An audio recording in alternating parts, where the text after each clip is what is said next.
Tes, tes, tes. Assalamualaikum warahmatullahi wabarakatuh. Innal hamdalillah nahmaduhu wa nasta'inuhu wa nastaghfiruh wa na'udzu billahi min shururi anfusina wa min sayyiati a'malina. من يهده الله فلا مضل له ومن يضلل فلا هادي له واشهد ان لا اله الا الله وحده لا شريك له واشهد ان نبينا محمدا عبده ورسوله يا ايها الذين امنوا اتقوا الله حق تقاته ولا تموتن الا وانتم مسلمون يا أيها الناس اتقوا ربكم الذي خلقكم من نفس واحدة وخلق منها زوجها وبث منهما رجالا كثيرا ونساء واتقوا الله الذي تساءلون به والأرحام إن الله كان عليكم رقيبا رب اشرح لي صدري ويسر لي أمري واحلل عقدة من لساني يفقه قولي. Para ummahat dan akhwat, a'azzani Allah wa iyyakunna. Puji dan syukur senantiasa kita panjatkan kepada Allah Subhanahu wa taala atas segala limpahan nikmat dan karunia yang telah Allah Subhanahu wa taala berikan kepada kita semua. Terkhusus nikmat iman dan Islam yang merupakan dua nikmat terbesar yang Allah Subhanahu wa taala berikan kepada kita sebagai hamba-hamba-Nya. Begitu pula kita bersyukur kepada Allah Subhanahu wa taala atas nikmat kesehatan dan kesempatan yang juga alhamdulillah masih diberikan kepada kita hingga detik ini, sehingga kita bisa sama-sama duduk bermajlis di tempat yang mulia ini dalam rangka kita mengkaji kitabullah, kita mengkaji hadis-hadis Rasulullah sallallahu alaihi wasallam. Maka kita mohon kepada Allah Subhanahu wa taala, mudah-mudahan dengan sedikit usaha kita ini, dengan sabarnya kita melangkahkan kaki-kaki kita ke tempat yang mulia ini dalam rangka untuk talabul ilm, itu menjadikan kita mendapatkan fadilah-fadilah serta keutamaan-keutamaan yang dijanjikan, seperti sabda Nabi sallallahu alaihi wasallam, "Man salaka tariqan yaltamisu fihi ilman sahalallahu lahu bihi tariqan ilal jannah." Yang artinya barang siapa yang menempuh suatu usaha dalam rangka menuntut ilmu syar'i, niscaya Allah Subhanahu wa taala akan permudah langkahnya menuju surga. Nah, para umat dan akhwat, a'azzani Allah wa iyyakunna.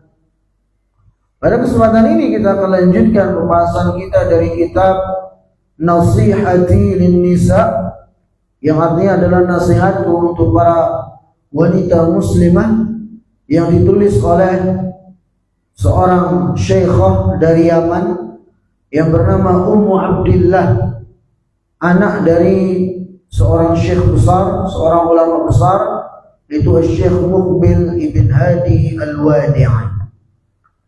Terakhir yang kita sudah bahas pada kesempatan yang lalu itu kaitan dengan beberapa hal yang berkaitan dengan nikmat lisan yang Allah Subhanahu wa taala berikan kepada kita. Jadi Allah Subhanahu wa taala ya telah mengaruniakan kepada kita nikmat lisan, yang dengannya kita bisa berbicara, menyampaikan isi hati kita, mengungkapkan isi pikiran kita. Maka ini adalah nikmat yang luar biasa. Ya sebagaimana yang Allah sebutkan dalam Al-Quran, alam naj'al lahu 'ainain wa lisanan wa syafatain. Yang artinya, bukankah kami telah menjadikan untuk manusia itu dua mata, satu lisan dan dua bibir. Jadi nikmat yang agung.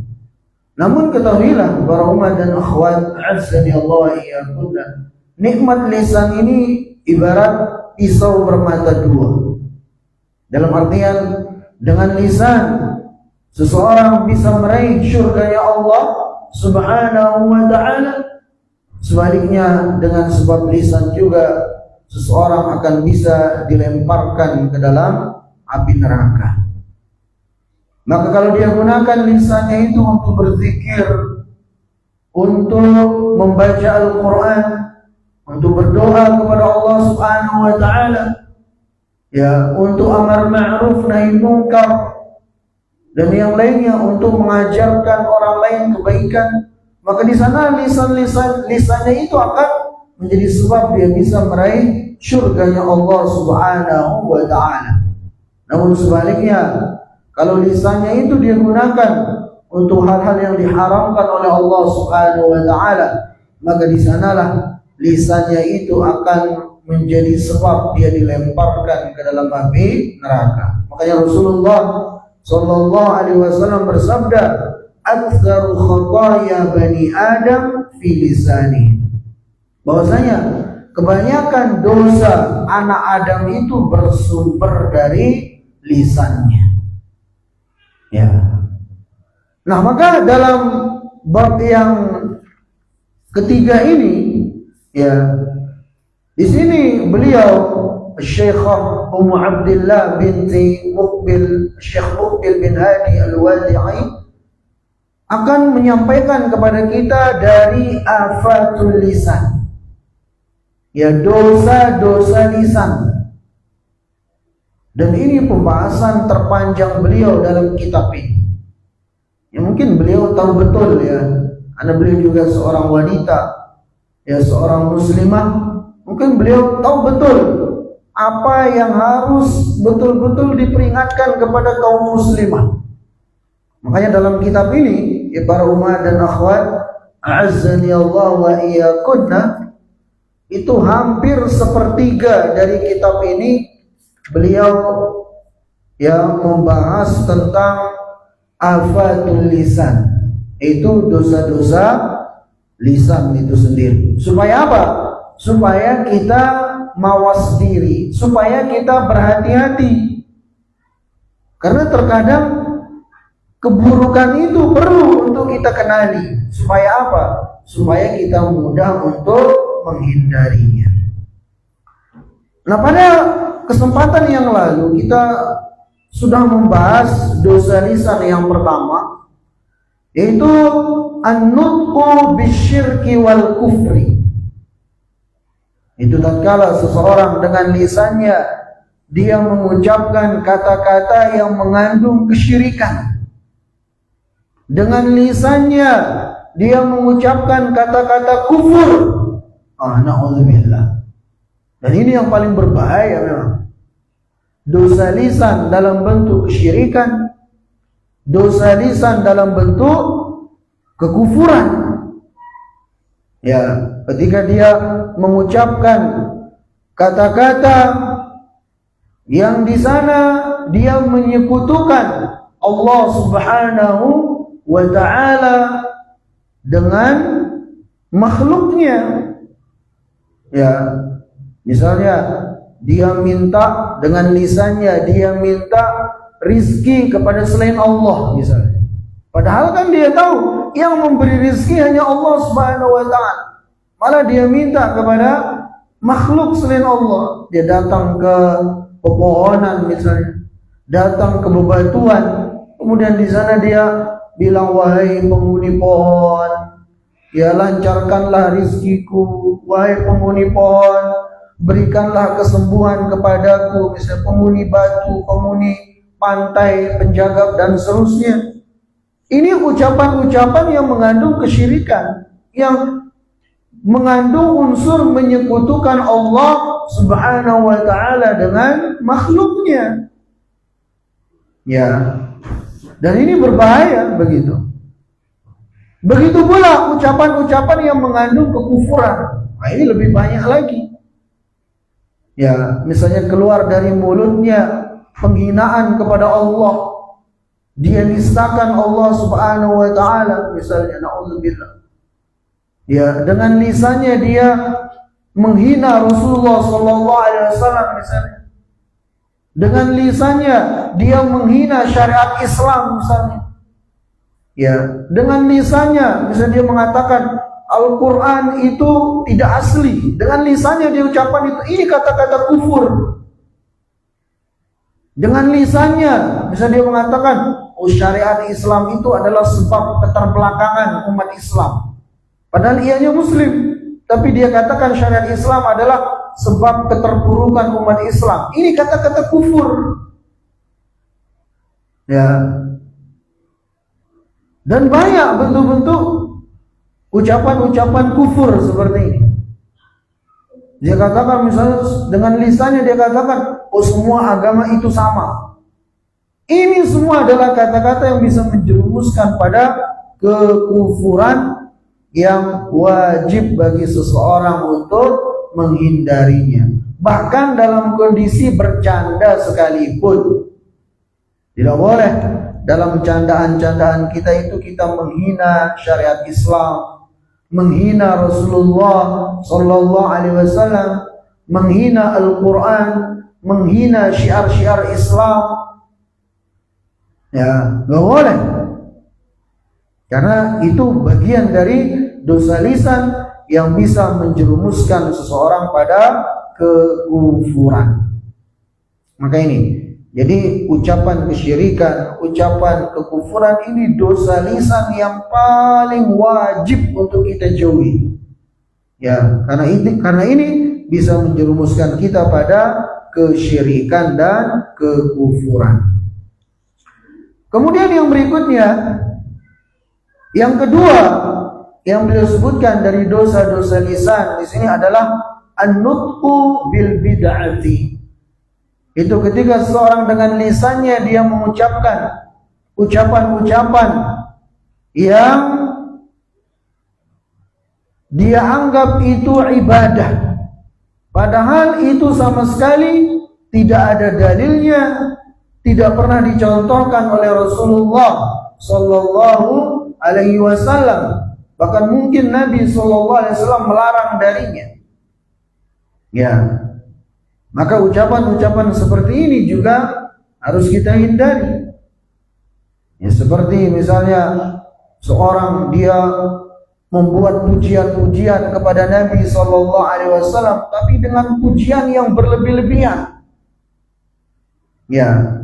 Sampai misalnya menganggap Rasulullah SAW beliaulah yang memberikan dunia dan seisinya ini kepada umat manusia.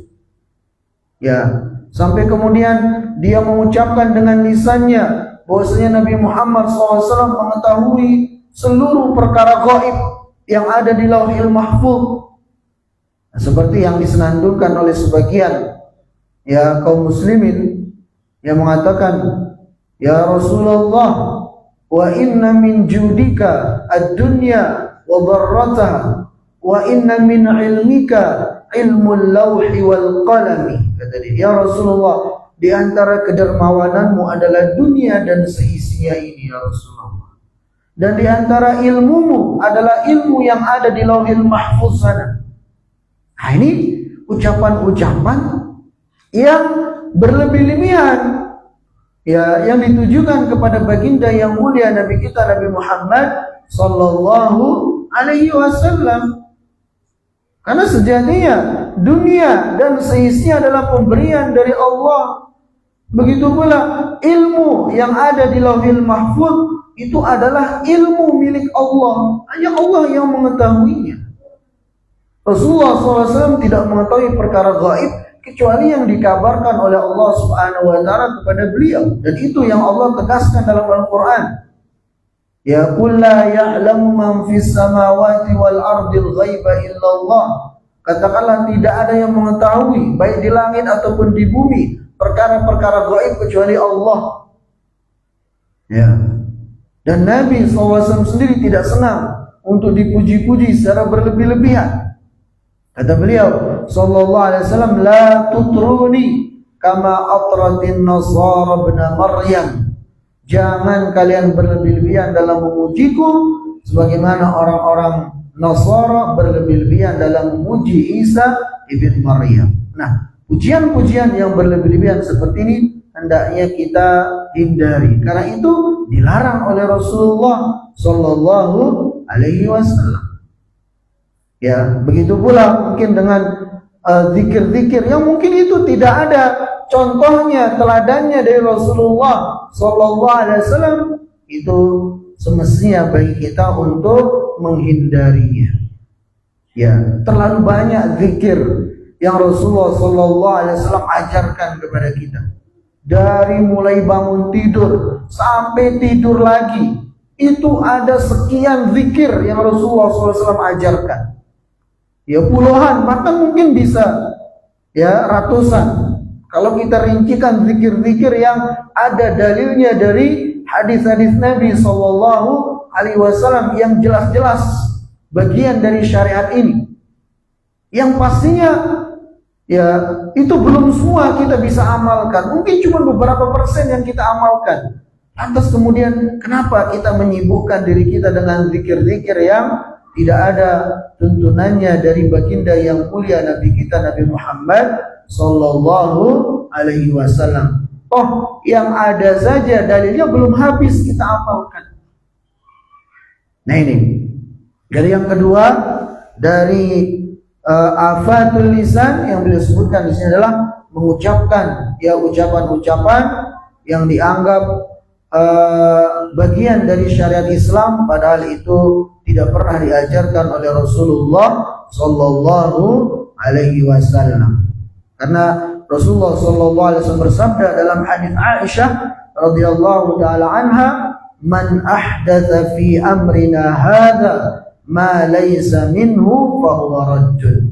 Yang artinya barang siapa yang mengada-ngadakan sesuatu dalam perkara kami ini yang bukan bagian darinya, bukan bagian dari apa yang diajarkan oleh Rasulullah sallallahu alaihi wasallam, fa huwa raddun, maka ya perbuatan itu, ucapan itu semua tertolak, ya tidak akan diterima oleh Allah Subhanahu wa taala. Itu yang kedua. Kemudian para ummah dan akhwat a'azzani Allah wa iyyakunna, yang ketiga dari dosa-dosa lisan yang juga wajib untuk kita hindari, dan yang ketiga ini mungkin ya hampir kita semua tidak selamat darinya, dari dosa lisan yang ketiga ini. Apa itu? Al-ghibah. Ya, ghibah. Kata beliau di sini, wal ghibatu mubayyanun ta'rifuha fi ma rawahu Muslim. Adapun tentang ghibah ini, maka sudah dijelaskan definisinya dalam hadis Nabi sallallahu alaihi wasallam sebagaimana disebutkan dalam riwayat Imam Muslim dari Abu Hurairah radhiyallahu taala anhu. Beliau menyebutkan bahwasanya Rasulullah sallallahu alaihi wasallam pernah bersabda, "Atadruna mal ghibah?" Nabi SAW bertanya kepada para sahabat. Ini di antara tata cara mengajar itu adalah dengan memberikan pertanyaan supaya audien itu, para pendengar itu siap untuk mendengarkan penjelasan. Nabi SAW bertanya, "Atadruna mal ghibah?" Tahukah kalian apa ghibah itu? Qalu Allah wa rasuluhu a'lam. Maka Nabi atau para sahabat mengatakan Allah dan Rasulnya lebih tahu apa definisi ghibah itu. Qala, maka Rasulullah sallallahu alaihi wasallam bersabda, "Dzikruka akhaka bima yakrah." Ghibah itu, jar Nabi SAW, adalah ketika engkau menyebut kawanmu, ketika engkau membicarakan tentang saudaramu dengan apa yang dia benci untuk dibicarakan dengannya. Ya, ulun ulangi. Jar Nabi SAW, ghibah itu adalah ketika Anda menyebut, membicarakan, menyambat ya saudara Anda pada perkara-perkara yang dia benci untuk disebut dengannya. Qila, lantas ada seseorang mengatakan, afara'aita in kana fi akhi ma aqul. Seorang sahabat bilang, wahai Rasulullah SAW, bagaimana pendapat Anda kalau apa yang saya sebut tentang saudara saya itu benar-benar ada pada dia, bujuran ada pada dia? Ya, misalnya saya sebut dia itu minum khamr, memang bujuran dia pernah minum khamr. Saya sebut dia, saya ceritakan dia minum khamr, bujuran dia minum khamr. Atau misalnya tentang fisiknya, orangnya misalnya pendek misalnya, orangnya misalnya rambutnya keriting misalnya ya. Kemudian saya sebut rambutnya keriting, kribo misalnya. Ini mau. Apakah itu bagian dari ghibah, kata sahabat ini? Sedangkan yang saya sebut memang bujuran ada pada orang itu. Maka apa kata Nabi SAW? In kana fi ma taqul faqad ightabtahu. Kalau yang kau sebutkan tentang saudaramu itu betul-betul ada pada dia, maka itulah dia hakikat dari ghibah. Ya, itulah hakikat dari ghibah. Ketika engkau menyebutkan tentang saudaramu yang memang ada pada dia, ya engkau sebutkan cacat, aib, kekurangan yang ada pada saudaramu yang ada pada dia, itulah dia hakikat dari ghibah. Jangan sallallahu alaihi wasallam. Wa illam yakun fihi faqad bahadtahu. Kalau ternyata yang kau sebutkan tentang saudaramu itu tidak ada pada dia, maka ini berarti engkau berdusta atas nama saudaramu. Ya, engkau telah menfitnah saudaramu, berdusta atas nama saudaramu. Ini juga dosa besar. Ini juga termasuk dosa. Ya, jadi dua-duanya haram. Ya, karena memang betul ya. Kadang sebagian orang merasa nggak bersalah menyebut kekurangan, aib, cacat yang ada pada saudaranya dengan alasan, lah memang ianya kan betul-betulan kayak gitu. Ianya kan memang bujuran seperti itu. Sebagian orang menganggap itu nggak apa-apa. Padahal itulah dia hakikat dari ghibah. Ketika kita menyebut tentang kawan kita yang memang itu ada pada dia. Kalau nggak ada sama dia, nah itu dosanya double lagi. Dosa berbohong, tambah lagi dosa bohong gitu. Dosa fitnah dan seterusnya. Ya, hadis ini sahih diriwayatkan oleh Imam Muslim. Kemudian kata beliau, fal ghibatu muharramatun qaliluha wa katsiruha. Maka ghibah itu hukumnya haram, baik yang sedikit apalagi yang banyak. Ya. Oh, saya ghibahnya cuma sedikit doang.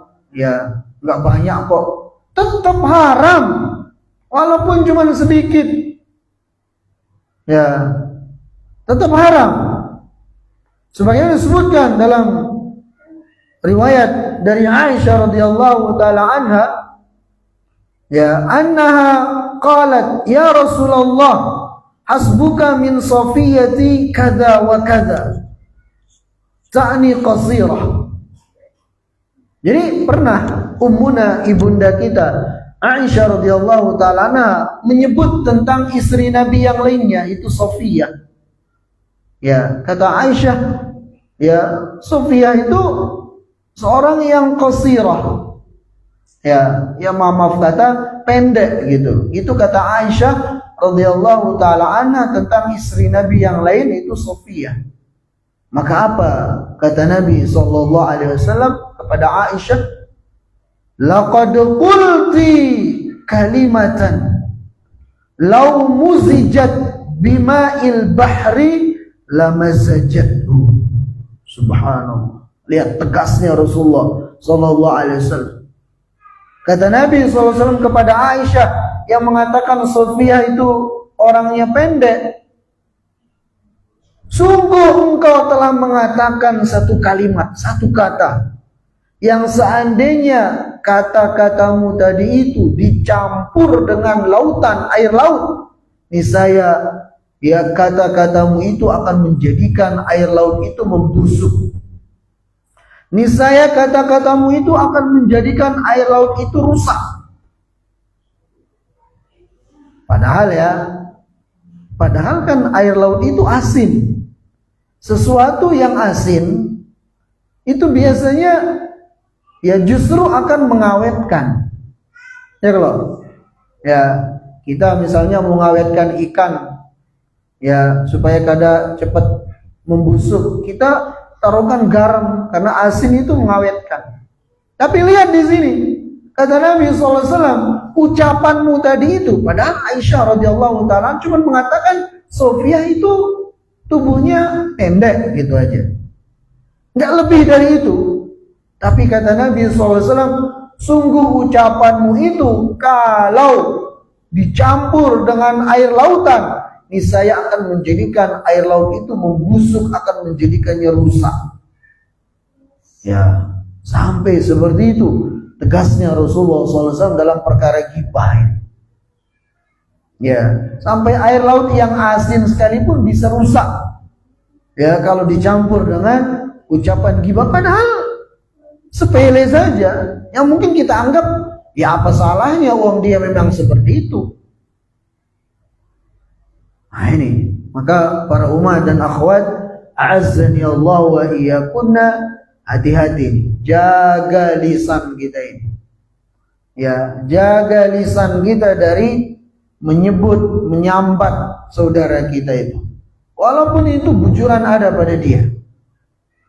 Ya, walaupun itu hanya sekedar menyebutkan tentang sifat fisiknya, ya entah mungkin tentang tubuhnya, tentang status sosialnya, ya kita sebutkan si fulan itu orangnya ya miskin ya misalnya, atau orangnya nggak punya apa-apa, misalnya disebutkan gitu, itu termasuk ghibah walaupun saudara itu memang betul nggak punya apa-apa. Nah ini ya, kadang memang orang itu kalau ngumpul, yang bikin nikmat ngumpul itu kadang ketika sudah mulai nyeritain orang lain. Ya nyeritain tetangganya kah? Ya nyeritain kawannya, kawan kerjanya kah? Ya kadang itu yang bikin seru.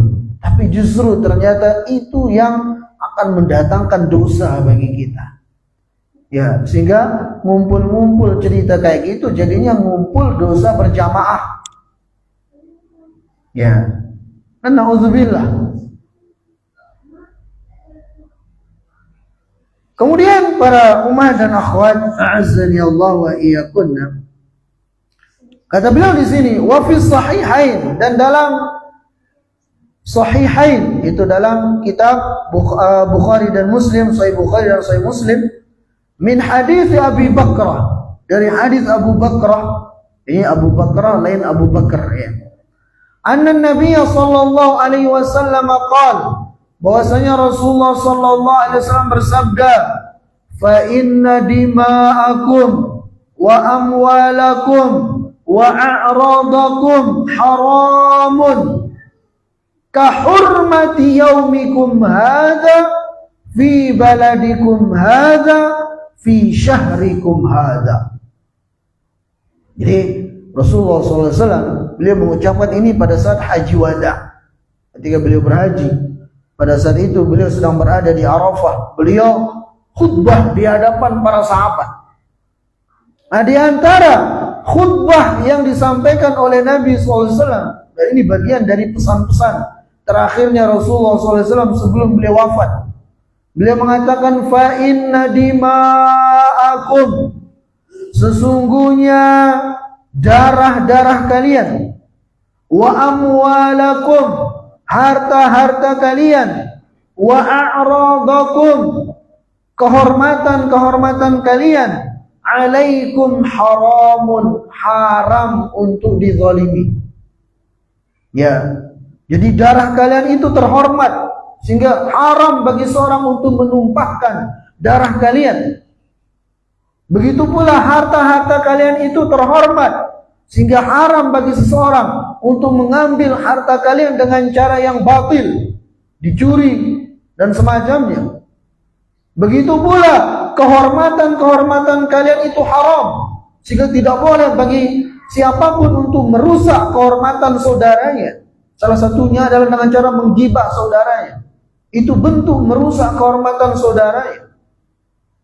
Kahurmati yaumikum hadza, seperti haramnya hari kalian ini, itu hari Arafah. Fi baladikum hadza, seperti haramnya negeri tempat ini, itu negeri tanah haram Mekah. Fi syahrikum hadza, seperti haramnya bulan ini, itu bulan Dzulhijjah, salah satu dari 4 bulan haram. Nah ini dari sekian pesan-pesan ya terakhir Rasulullah SAW kepada kita sebagai umatnya, itu agar kita saling menjaga kehormatan saudara kita. Jangan pernah merusak, melecehkan ya kehormatan saudara kita. Ya, dengan cara apa? Ya dengan banyak cara. Ya salah satunya dengan menggibahi saudara kita ini. Ya kan? Kalau kita menggibah saudara kita, itu sama kita sedang melecehkan kehormatan saudara kita. Kita sedang merusak kehormatan saudara kita. Padahal itu semua jelas-jelas diharamkan dalam syariat kita. Bahkan itu termasuk dari pesan-pesan terakhir baginda yang mulia, Nabi kita, Nabi Muhammad sallallahu alaihi wasallam. Dan juga para umat dan akhwat, a'azzani Allah wa iyyakunna. Ya ingat, ada ucapan ya orang Arab mengatakan al-jaza'u min jinsil amal. Bahwasanya balasan itu biasanya setimpal dengan perbuatan seseorang. Ya. Dan ini juga kadang berlaku dalam hal ghibah ini. Seseorang kalau dia sudah senang menceritakan aib, kekurangan, cacat saudaranya, ya, maka orang ini Allah akan sebarkan aibnya. Allah akan beberkan, akan sebarkan cacat kekurangannya. Karena ianya seorang suka yang menyebarkan, ya, suka mengumbar aib saudaranya. Ya, sebagaimana disebutkan dalam sebuah hadis diriwayatkan oleh Imam At-Tirmidzi dari Ibnu Umar radhiyallahu taala an, beliau menyebutkan sa'ida Rasulullah SAW al-minbar fanada bi sautin rafi'in.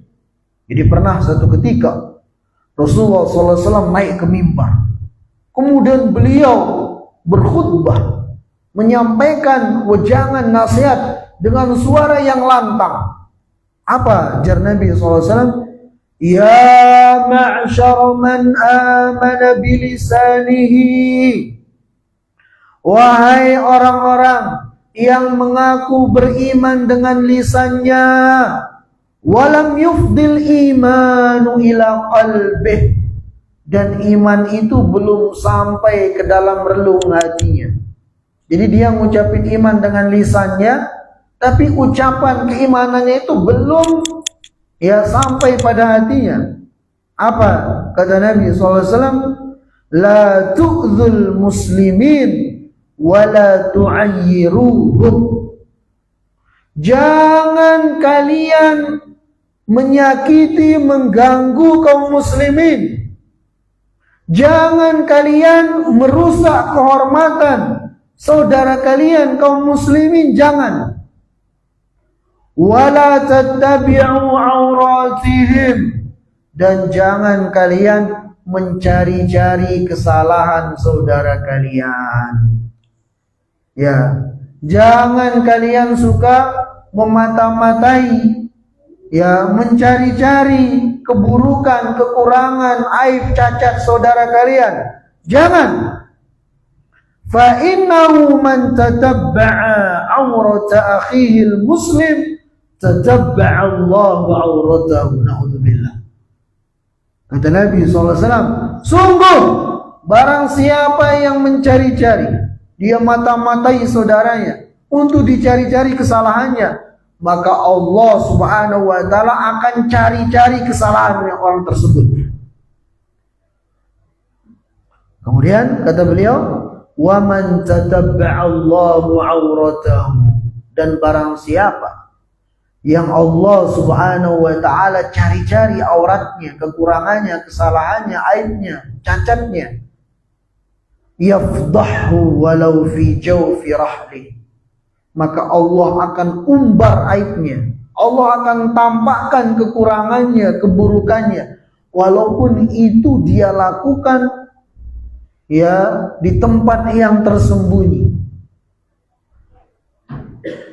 walaupun itu dia lakukan di bagian rumahnya yang paling dalam, ya, dia merasa tidak ada yang mengetahui. Nah, kalau orangnya ini, ya, sudah suka mengumbar aib saudaranya, Allah akan umbar aibnya itu, walaupun, ya, keburukan itu dia lakukan di tempat yang paling tersembunyi sekalipun. Na'udzubillah. Nah, para umat dan akhwat a'azzani Allahu wa iyyakunna, maka dari hadis yang mulia ini ada beberapa kesimpulan yang bisa kita ambil kaitan dengan ghibah ini. Pertama, dari sabda Nabi SAW, wahai orang-orang yang hanya beriman dengan lisannya, namun keimanan itu belum sampai kepada hatinya. Ini menunjukkan apa? Ucapan ini ditujukan kepada orang-orang munafik. Dan ini mengisyaratkan kepada kita, orang kalau sudah suka menggibahi saudaranya, suka mengumbar aib saudaranya, menceritakan cacat kekurangan saudaranya, berarti orang itu sudah dekat dengan kemunafikan. Bisa kita anggap itu bagian dari ciri-ciri orang munafik. Suka mengumbar aib saudaranya. Na'udzubillah. Ya.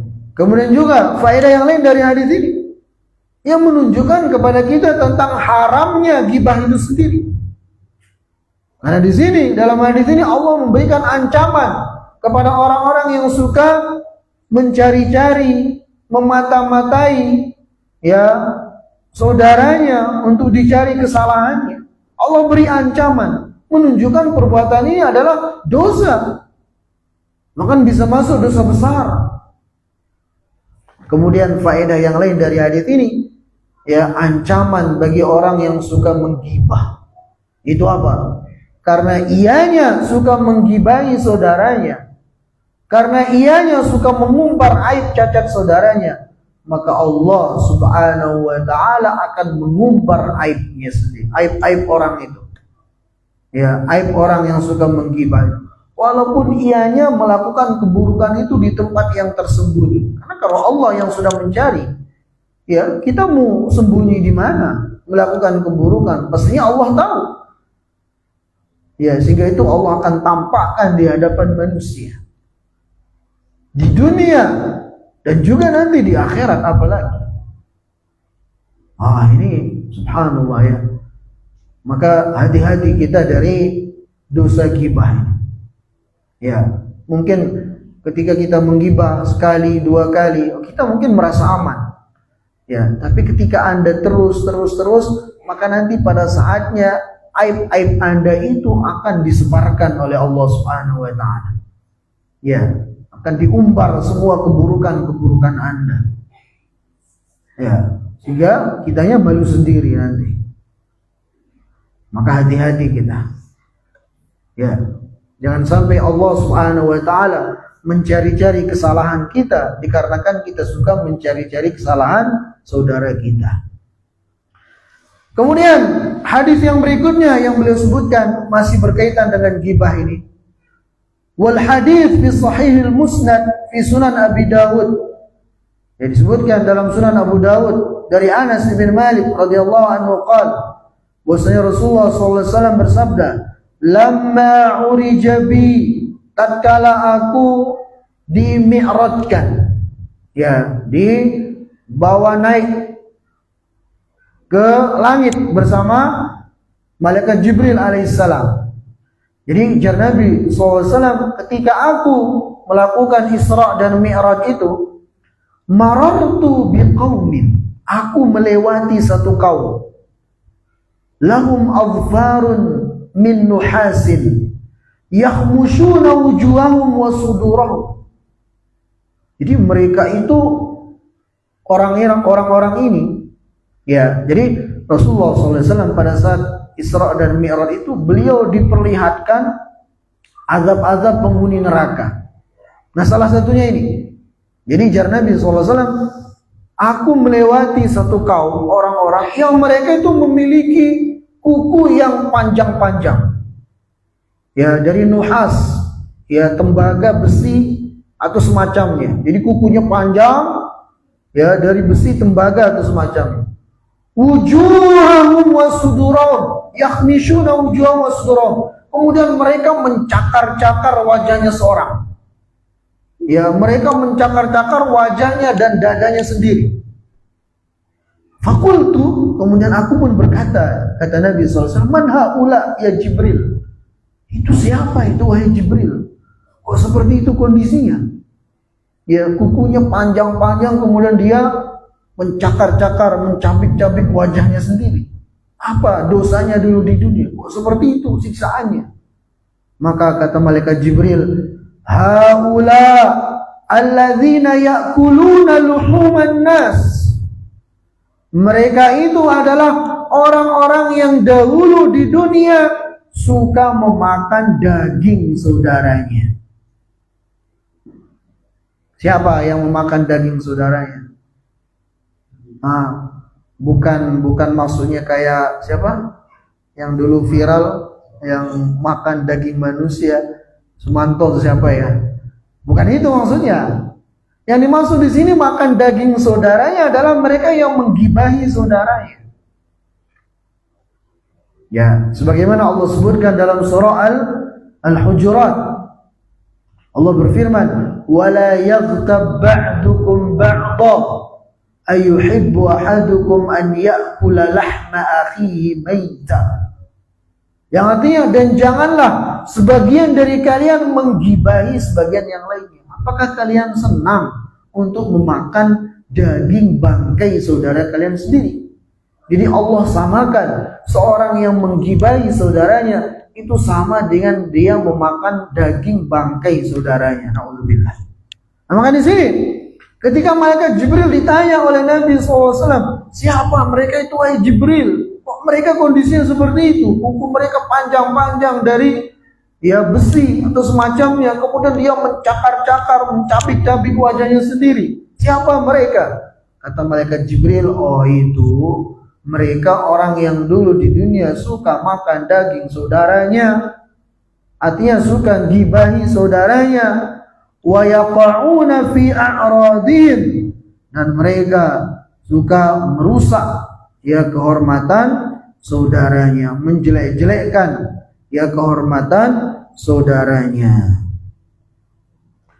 Nah, jadi para umat dan akhwat a'azzaniyallah wa iyyakunna, ya, ini hadis-hadis ini menunjukkan kepada kita tentang bahayanya dari dosa ghibah itu sendiri. Ya, bahkan juga disebutkan oleh para ulama, salah satu dampak buruk dari ghibah itu adalah ketika kita menggibahi saudara kita, itu sama dengan kita sedang mentransfer pahala kita kepada orang tersebut. Ya, ini ancaman bagi orang yang menggibah sekaligus hiburan bagi yang digibahi. Jadi Anda yang menggibahi saudara Anda, ketika Anda menggibahi saudara Anda itu, itu sama saja Anda sedang mentransfer pahala Anda kepada dia. Ya, makanya disebutkan ya oleh Abdullah ibnu Mubarak, beliau mengatakan, beliau berandai-andai ya, beliau mengatakan, "Lau kuntu mughtaban, laghtabtu walidayya, fa innahuma ahaqqun nasi bihasanati." Kata Abdullah bin Mubarak, seandainya aku ini adalah orang yang suka menggibah, niscaya aku akan gibah orang tuaku, karena mereka adalah orang yang paling berhak untuk menikmati pahala-pahalaku. Artinya bukan berarti kita dianjurkan menggibah orang tua, enggak ya, tetap haram. Tapi di sini beliau berandai-andai begitu loh. Ya, beliau berandai-andai. Menunjukkan apa? Bahwasanya tatkala kita menggibahi saudara kita, itu hakikatnya selain kita mendapatkan dosa, juga pahala-pahala kita itu ya sedang kita transfer kepada orang yang kita gibahi itu. Maka hati-hati kita. Ya, kalau misalnya kita nggak ada pahala, dosa orang yang kita gibahi itu akan dipindahkan kepada kita yang menggibah. Akan rugi kita seperti itu, rugi dunia akhirat kita.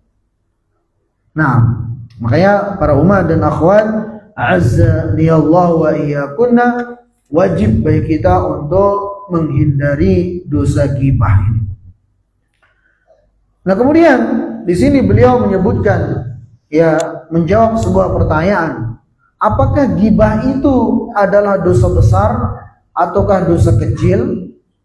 Maka kesimpulan dari yang beliau paparkan di sini, ya, mengatakan bahwasanya dosa ghibah itu adalah dosa besar. Jadi bukan dosa kecil lagi para umat dan akhwat sekalian. Ya, ghibah itu adalah dosa besar. Kenapa kita katakan dosa besar? Karena definisi dari dosa besar itu adalah setiap dosa yang memiliki hukum had di dunia atau ada ancamannya secara khusus di akhirat, atau menjadikan pelakunya mendapatkan laknat. Ya, ini kalau salah satu dari tiga sifat ini ada pada salah satu dosa, berarti dosa itu dosa besar. Pertama apa? Kalau ada hukum hadnya di dunia, seperti berzina itu dirajam, minum khamar dicambuk, membunuh dibunuh, itu namanya hukum had, berarti itu dosa besar. Kemudian yang kedua, ada ancamannya secara khusus di akhirat. Nah, ini masuk ghibah. Ghibah ini betul tidak ada hukum hadnya di dunia, tapi ada ancamannya secara khusus di akhirat. Mana ancamannya? Ya tadi kita sebutkan. Ya, ketika Nabi SAW Isra dan Mi'raj, antas beliau melewati ada orang-orang yang memiliki kuku yang panjang-panjang, kemudian dengannya dia mencabik-cabik wajahnya. Ketika ditanya, ternyata mereka adalah orang-orang suka menggibah. Ini berarti gibah itu ada ancamannya secara khusus. Berarti dengan demikian, ya bisa kita simpulkan bahwasanya gibah itu adalah dosa besar yang wajib untuk kita jauhi. Nah, dosa kecil saja wajib kita jauhi, apalagi kalau ternyata itu adalah dosa besar begitu. Nah, ya para umat dan akhwat, a'azzani Allah wa iyyakunna, ada beberapa hal insyaallah kita akan bahas, ya, masih berkaitan dengan dosa ghibah ini. Insyaallah kita akan lanjutkan pada kesempatan yang akan datang.